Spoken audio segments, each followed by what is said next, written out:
Hey guys, so I'm going to go ahead and pick up where we left off in Scat. I was going to work on something else, but I really feel like getting back to Scat. So let's go ahead and we're on chapter 5. I will get through chapter 5. I will send this video out, and then I want you to watch the video. I don't know how long it'll be. We'll see. And then I want you to send me a reaction paper to what I read, and that will be your Dear Time credit. And I think we may try to do that for a while until I can ensure that you guys are getting your library books and reading what you need to do. Chapter 5. The Truman School had once been known as the Trapwick. Hey, we read this, right? Oh, is that where we were? I'm confused. That's where we're going. As the Trapwick Academy, named after the man who had founded it 18 years earlier. Vincent T. Z. Trapwick was a rich Rhode Island banker who moved to Southwest Florida and gotten even richer. Vincent Trapwick didn't want his 3 snotty, pampered children attending school with ordinary kids. So he started his own private school and kept out just about everyone who didn't have the same color skin, religion, and political point of view as Vincent Trapwick. As a result, the Trapwick Academy had a ridiculously small enrollment and lost money by the bucketful, although Vincent Trapwick didn't seem to care. When he died, he left $200,000 to the school, which was a generous amount, but hardly enough to keep it running forever. So the Board of Trustees gradually loosened up the admissions policy and began reaching out to the community, recruiting all kinds of students. For the first time, scholarships were offered to bright students and athletes whose families couldn't afford the expensive tuition. Enrollment grew steadily, and so did the Trapwick Academy's reputation. Things were rolling along smoothly until Vincent Trapwick's own kids, now graduated and grown into adulthood, started getting into trouble. The eldest, Vincent Jr., was caught embezzling millions of dollars from his late father's bank to support wild gambling junkets to Monaco. Side note, tell me what embezzling is. I'm curious to see if you know what that is, if you could figure it out from the text. The middle one, Sandra Sue, on 3 occasions drank too much beer and drove her golf cart off the Naples Pier. The youngest, Iggy, was arrested for ripping off Social Security checks from old folks living in the chain of shabby nursing homes that he owned. The name Trapwick kept popping up in the newspapers, and not in a way that was flattering to the Trapwick Academy. Ironically, the same spoiled children for whom the school was created had grown up to become its most embarrassing advertisements. In an emergency meeting held late one night after Iggy Trapwick had been stopped at the Sarasota airport while wearing a diaper stuffed with cash, the Board of Trustees voted unanimously to change the Academy's name forever. They chose to call it the Truman School, after President Harry S. Truman, who's been dead for a long time and therefore was unlikely to cause any public relation problems. To save money, the board voted not to replace the entire granite statue of Vincent Z. Trapwick that stood in front of the school auditorium. Instead, a local sculptor was hired to chisel off Vincent Trapwick's face and reshape the remaining nub of the stone into the studious features of the 33rd President of the United States. The sculptor did the best he could, working on a tight schedule with a low budget. The statue's new face was distinguished enough, but as small as a kitten's. Unfortunately, the finished piece did not bear a striking resemblance to Harry S. Truman. The body was all wrong, and nothing could be done about it. Vincent Z. Trapwick, had weighed 250 pounds, while President Truman had weighed only 175. As a result, most people viewing the school statue for the first time had no idea who it was supposed to be. When Nick and Marta stepped off the bus, 3 sheriff's deputies were standing by the odd granite figure, guessing out loud at its identity. "What's going on?" Marta said to Nick. "Don't ask me. Maybe it's just say no day." Once a year, the Truman School brought in police officers, doctors, and counselors to speak to the students about drugs and alcohol abuse. However, the 3 deputies acted like they were on a call. They carried clipboards and had their portable radios turned on. "Something's up," said Marta. Nick agreed. Maybe there was another break-in. Over the Christmas holidays, burglars had stolen several laptops from the school's computer. The culprits were 2 teenage boys from Fort Myers who were later caught speeding through a red light, the missing laptops stacked in the bed of their father's pickup truck. The kids had confessed that they intended to pawn their computers and use the money to buy video games. "See, that's why y'all shouldn't be doing video games. You try to steal something." Marta nudged Nick and told him to ask the deputies why they were there. Probably because his dad was a military officer, Nick had no problem dealing with authority figures, except for Mrs. Starch. As he approached one of the deputies, he heard her joking that the Harry Truman statue looked like a bowling pin in an overcoat. "Excuse me," Nick interrupted politely. "Did something happen here at the school this morning?" Caught by surprise, the deputy suddenly got serious. "We can't talk about it. Your principal will make an announcement." "The headmaster, you mean?" Nick said. "Same difference." The first bell rang and students started pouring into the auditorium. Marta and Nick found an empty row in the back, near the door. Usually the morning assembly was incredibly boring and a good opportunity to finish your homework or return your text messages. After the daily blessing, which seemed to drag on forever, Dr. Dressler approached the podium, said he had a short statement to read. He unfolded a sheet of paper and began. As some of you know, yesterday's field trip to the Black Vine Swamp was ended early because of a small wildfire that broke out in the area. Nick snapped shut his algebra book and sat up. Marta turned off her cell phone. All Truman students were evacuated promptly and returned to campus safely, Dr. Dressler said. However, one of our biology teachers, Mrs. Starch, went back down the hiking trail to retrieve a student's medicine. She didn't return to the school and hasn't been seen. So we have reason to believe that she might have gotten lost and had to spend the night in the swamp.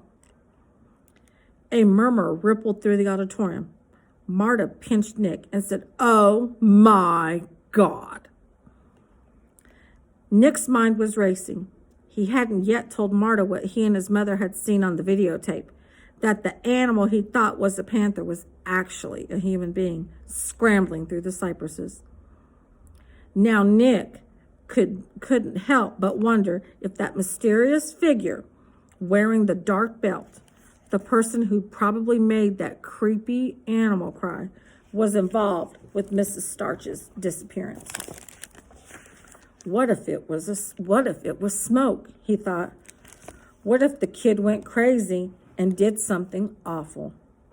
Nick pried Marta's fingers from his arm. The authorities were out there at daybreak to continue searching for Mrs. Starch, Dr. Dressler continued from the stage. Fortunately, the fire went out and the weather last night was mild, so there's no reason to believe she's in any danger.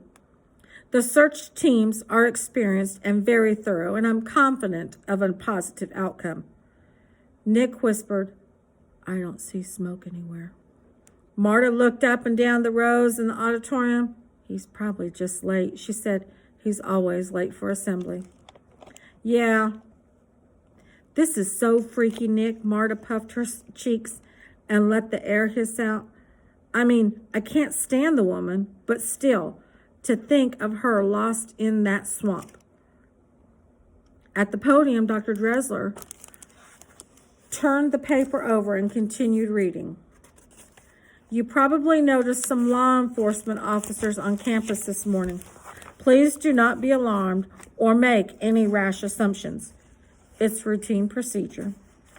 In such cases, students in Mrs. Starch's classes and the others who went on the field trip may be called aside to chat with the deputies today. I would encourage you to be as helpful as you can be. Marta said, I better call my mom. For what? Nick asked. In case there's going to be something on TV about this, she'll wig out. Dr. Dressler concluded his statement and moved on to less exciting announcements about an upcoming soccer tournament, a change in the lunch menu, no chili for the week due to spoiled shipment of ground beef, and a rule in the dress code that banned all styles of open-toed sandals on campus. The students weren't listening. They were buzzing about Mrs. Starch. The mood in the auditorium was one of restless curiosity, not worry. Thanks to the headmaster's reassuring speech, most of the kids believed that the searchers would soon locate the missing teacher. Once Mrs. Starch was found, the Black Vine Swamp episode would only add to her colorful legend. After assembly, Nick and Marta stood by the Harry Truman statue and waited for the bell. Libby Marshall rushed over, highly agitated. Dr. Dressler was wrong. Mrs. Starch isn't lost. She got out of the glades last night, Libby blurted out. I've got to tell him so that he can put it on the intercom. You saw her? Where? Asked Marta. Libby shook her head. I didn't see her, but she stopped by my house and left this on my porch. Libby displayed her asthma inhaler like a trophy.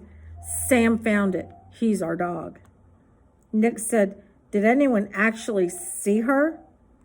No, but Sam heard her on the front steps and started barking like crazy. And who else could it be? She's the one who went back to find my inhaler. Although Nick didn't like Mrs. Starch any more than the other students did, he'd been hoping that she wasn't hurt or worse. Libby's news was encouraging. I wonder why she didn't knock, he said. 'Cause it was late, Libby said impatiently, and the lights were off. She probably didn't want to wake up anybody. That made sense to Nick and Marta. Now I've got to go find Droopy Dressler, she said, and straighten him out, and she hurried off. The bell rang, and Marta picked up her backpack. I got to go. I'm glad the old hag made it out of the swamp okay. Me too, said Nick. I don't know why we should care what happens to her, because she was doing brave thing going back for Libby's medicine after the wildfire coming. Marta shrugged. Yeah, even witches have their good days. Dr. Dressler was hopeful but perplexed. After the assembly, he received a call from the fire lieutenant who reported that Bunny Starch's blue Prius was gone at daybreak, when the crews had returned to the Black Vine Swamp. The lieutenant surmised that sometime during the night, Mrs. Starch had found her way back to her car. That theory was bolstered by the information from Libby Marshall, who burst into Dr. Dressler's office and blurted the story of her asthma inhaler so breathlessly that he feared she might need to use it. The facts strongly suggested that Mrs. Starch was alive and had safely exited the fire. How else would Libby's lost medicine have been delivered to her front porch? What nagged Dr. Dressler was this. Nobody had seen or spoken to the biology teacher. She hadn't shown up for classes this morning, which, given the circumstances, was excusable, yet she hadn't even called to say she'd be absent. That was a violation of the Truman faculty attendance policy, and nobody was as big a stickler for school rules than Mrs. Starch. In 18 years, she missed only one day of teaching when she accidentally rolled her car while swerving to avoid a rabbit on the way to school. She borrowed the ambulance driver's radio to call in sick. And the next day, she returned to Truman with a plaster cast on one arm, a patch over one eye, and 2 pins in her collarbone. After Libby left his office, Dr. Dressler immediately tried calling Mrs. Starch's cell phone, and calling, and calling, and calling. Then he phoned her house. No answer there either. It was baffling. What does baffling mean? Put that in your summary, let me know.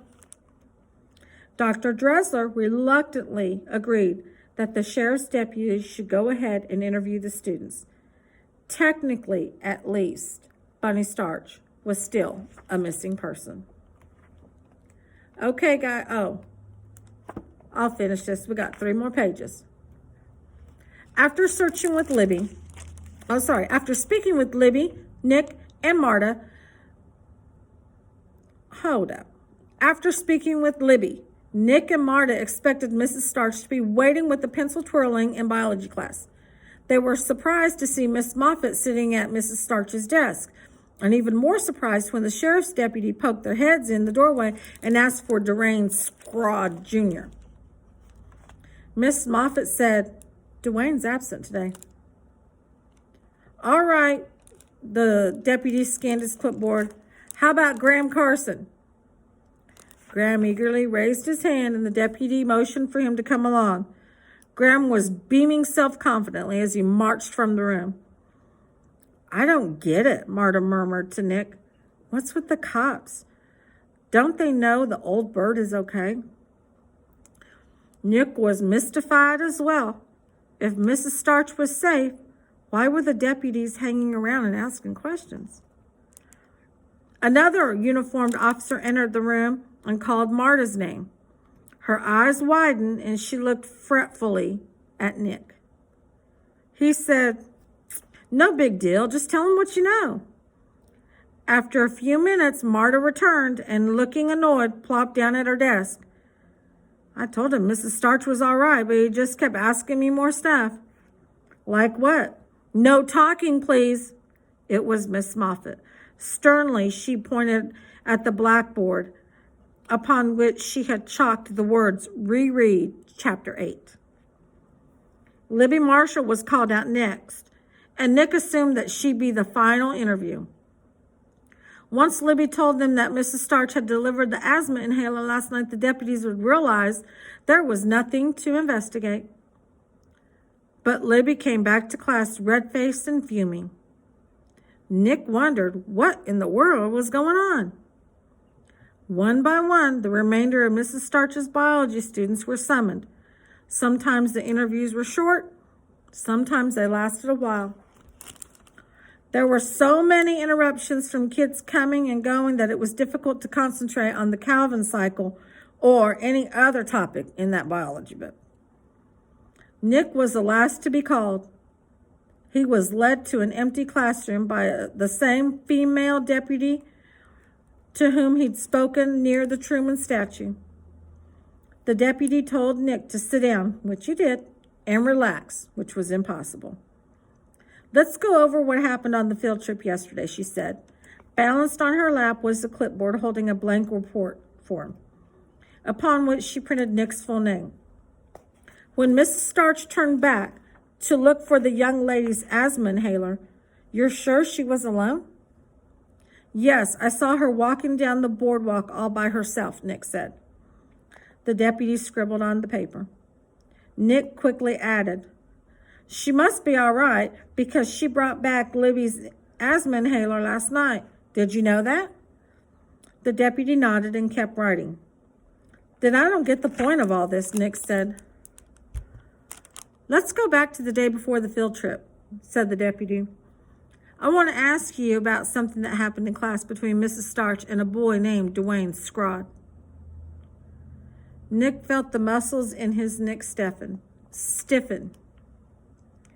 She pointed a pencil at him and he bettered in half. "Didn't he also threaten her?" "What do you mean?" The deputy said, "Some of your classmates remember Dwayne saying something like, "You're going to be sorry," and then Mrs. Scrod saying, "Is that a threat?" Do you recall such a conversation? Nick recalled it quite clearly. He also recalled worrying that smoke might be serious.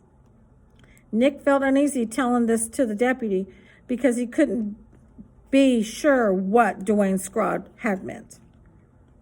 But Nick's father had taught him to always be truthful, no matter how hard it might be. Mrs. Starch had told Dwayne to write 500 words about pimples. Nick began, "That's no joke." The deputy obviously had heard about the essay from other students because she displayed no reaction. Nick went on. Then Dwayne said something like, "You'll be sorry, whatever." He was mad. Kids say all kinds of stupid stuff when they're mad. The deputy took a few more notes. "Does Dwayne have a nickname?" she asked, as if she didn't already know. "Smoke," Nick said. "Why do they call him that?" "Because that's what he wants to be called." The deputy glanced up. Some of the other students said it's because he's a pyromaniac, because he likes to mess with fire. "I don't know. We don't hang together," Nick said. "But you've heard that rumor, right?" Nick could sense that the deputies wanted him to say that Dwayne was a nutcase. "I thought you wanted me to stick to what I saw and what I know," he said. I didn't think you were interested in rumors." The deputy raised her eyebrows. "Sometimes rumors turn out to be true, Nick." "Can I go back to class now?" She said that wildfire at the Blackvine Swamp wasn't really a wildfire. It was arson. "What?" "The investigators called it a controlled burn. Whoever set the fire also dug a trench line on the other side so it would burn itself out. They knew what they were doing," the deputy said. Nick was dumbfounded. The deputy tapped her pen lightly on the clipboard. "Do you think Dwayne would ever try such a thing to get back at Mrs. Starch for what happened in class, like a brush fire to freak her out and spoil the field trip?" "I have no idea," Nick said honestly. In his mind, he was replaying the glimpse of that tannish blur in the cypress trees. The panther that turned out to be a human. Maybe it was smoke. Nick kept his thoughts to himself. He needed to go home and look at the videotape of the swamp prowler again. The deputy went on. "Dwayne was pretty angry about that essay assignment, wasn't he?"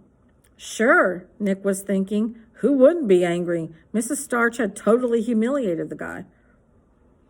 "Were you aware that Dwayne got in trouble once for burning down a construction trailer near Amicoli?" "He was only 10 years old when it happened," the deputy said.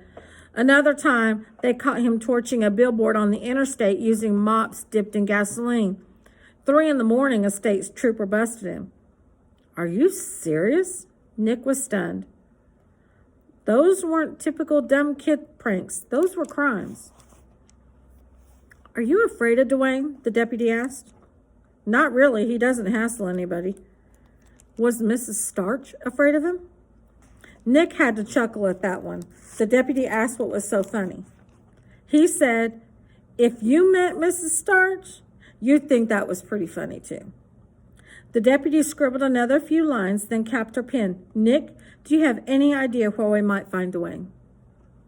Nick firmly shook his head. "Nope, that's the truth." The deputy rose. "Thanks for your help." "I really don't know the guy at all," Nick insisted. "That's the thing. Nobody seems to know him, do they?" She opened the door and motioned for Nick to leave. Okay, now that's chapter 5. Now you know the drill. I'm going to send this video to you. You're going to watch the video. You're going to give me a reaction paper.